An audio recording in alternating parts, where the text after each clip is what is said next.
புரட்டாசி மாத அமாவாசைக்கு பின் வரும் பிரதமை தேதியிலிருந்து நவமி தேதி வரை 9 நாட்கள் நவராத்திரி கொண்டாடப்படுகிறது. முதல் 3 நாட்கள் துர்க்கை வழிபாடு. நெருப்பின் ஒளி பொருந்திய அழகும் வீரத்தின் அடையாள சின்னமுமான தெய்வம் இவர். இந்த துர்க்கை நவதுர்க்கையாக அழைக்கப்படுகிறாள்.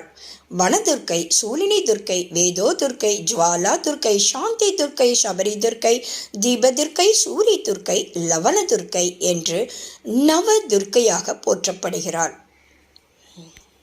லக்ஷ்மி செல்வத்தின் தெய்வம். அடுத்த 3 நாட்கள் லக்ஷ்மி வழிபாடு. கிரியா சக்தியாக செயல்படும் இந்த தேவியை யானைகள் எப்பொழுதும் நீராடி கொண்டிருக்கும். அஷ்டலக்ஷ்மிகள்: ஆதிலக்ஷ்மி, மகாலட்சுமி, தனலக்ஷ்மி, தானியலக்ஷ்மி, சந்தானலக்ஷ்மி, வீரலக்ஷ்மி, விஜயலக்ஷ்மி, கஜலக்ஷ்மி.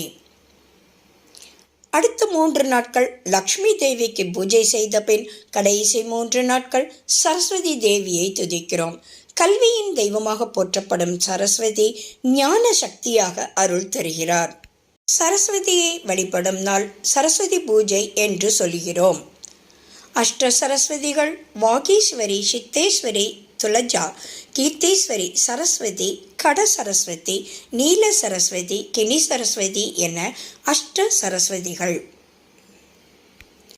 நாமும் இந்த நவராத்திரியில் முப்பெரும் தேவியரையும் வணங்கி மகிழ்ந்து அவர்களின் அருளை பெறுவோம்.